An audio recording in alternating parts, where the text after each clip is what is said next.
Berjumpa lagi dalam permenungan kita, edisi Kamis 15 September 2022, Pekan Biasa ke-24.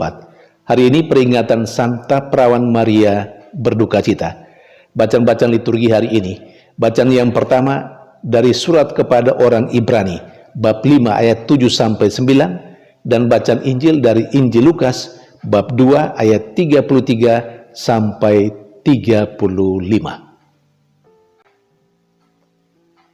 Kemarin, tanggal 14 September, adalah pesta salib suci.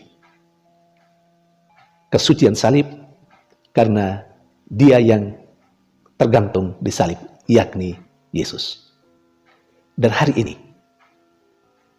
kita memperingati Santa Perawan Maria berduka cita.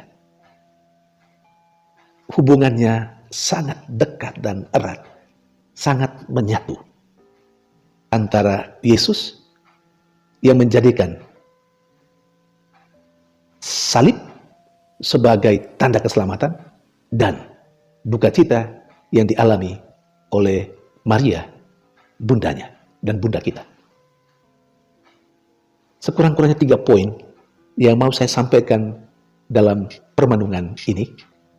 Ya, anggap saja untuk menambah wawasan pengetahuan secara khusus tentang peringatan Santa Perawan Maria berduka cita dan juga tentang hal yang lain.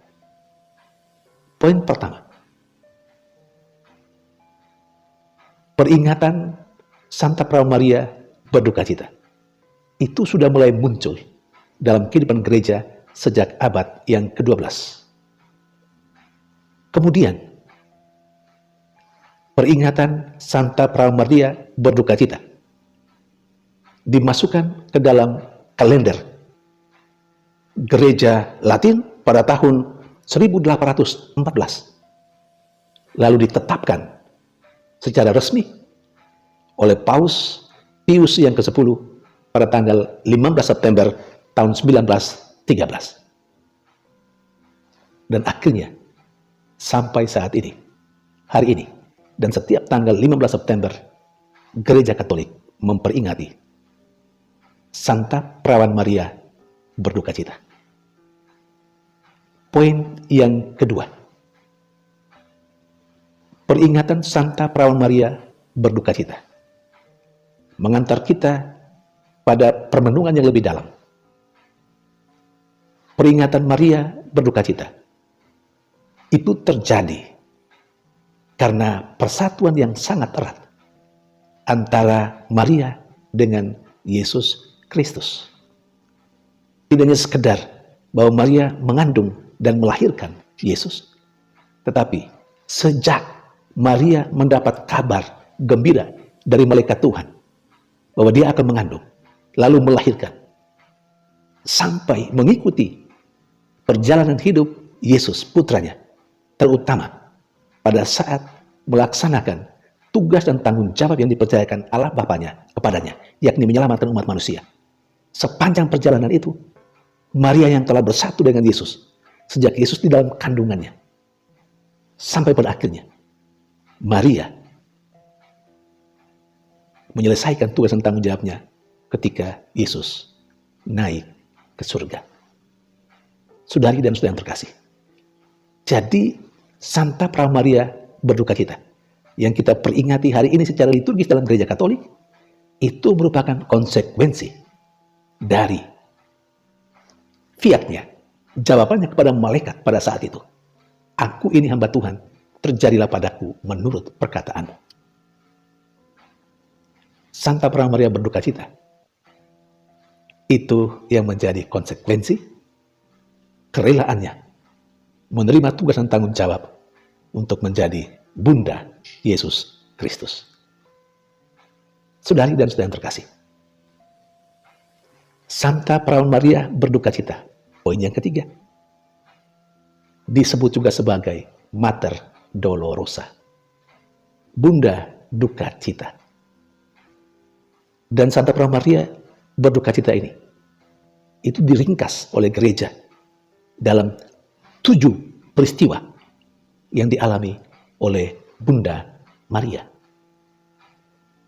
poin yang pertama atau peristiwa duka yang pertama adalah kedukaan pada saat Bunda Maria dan Santo Yosef mempersembahkan Yesus di Bait Allah. Dan di sana bertemu dengan Simeon. Dan Simeon memberikan ramalan dan berkata kepada Maria bahwa sebuah pedang akan menembusi jiwanya. Persis seperti yang dikatakan dalam bacaan Injil hari ini. Itu kedukaan yang pertama. Kedukaannya yang kedua adalah kedukaan yang dialami oleh Bunda Maria ketika bersama dengan Yosef, suaminya, dan Yesus, anaknya, mengungsi ke Mesir. Kedukaan yang ketiga adalah kedukaan ketika Maria dan Yosef mencari Yesus di Yerusalem. Kita tahu itu.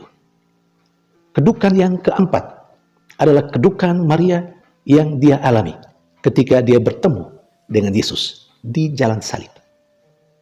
Kita ingat perhentian yang keempat, bukan? Di mana Maria berjumpa dengan Yesus. Kedukaan yang kelima adalah ketika Yesus disalib dan wafat di sana. Bunda Maria berada dengan beberapa perempuan yang lain, berada di bawah kaki salib. Kedukaan yang keenam adalah kedukaan yang dialami oleh Maria ketika Bunda Maria dipangku. Ketika Bunda Maria memangku Yesus yang sudah mati. Kita ingat dengan patung Pieta. Maria menggendong Yesus yang terkulai karena sudah mati. Dan kedukaan yang terakhir yang ketujuh adalah ketika Maria mengalami atau berhadapan dengan Yesus yang mau dimakamkan. Inilah 7 duka cita Bunda Maria.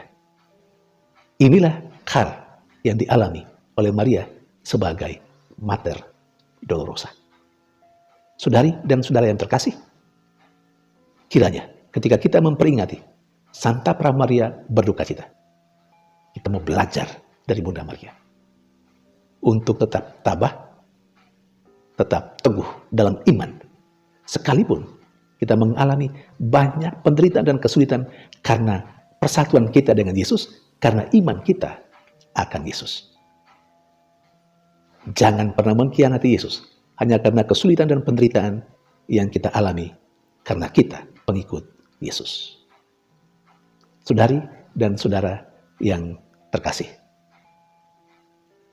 semoga permenungan hari ini membangkitkan semangat baru bagi kita, saya dan Anda, untuk terus mengikuti Tuhan, untuk menerima segala konsekuensi karena hidup kita sebagai orang yang percaya kepada Kristus. Bahkan peringatan Santa Pramaria yang berduka cita mengajak kita untuk melihat bahwa apapun yang kita terima saat ini, apapun label yang kita terima saat ini, tidak saja membawa kegembiraan serta sukacita untuk kita, tapi juga kedukaan. Karena label yang kita miliki di satu sisi memberikan sukacita kepada kita, tapi di sisi lain juga memberi terkadang duka cita, kesulitan, penderitaan. Kalau saya boleh mengatakan, Maria telah menjadi murid Kristus dan Maria telah memanggul salibnya dalam mengikuti Yesus. Bukankah Yesus pernah berkata, yang mau mengikuti aku harus menyangkal diri dan memanggul salibnya. Kedukaan Maria merupakan salib yang sungguh-sungguh dimaksudkan persis yang dimaksudkan oleh Yesus. Mari kita memanggul salib kita dalam mengikuti Yesus. Tuhan memberkati.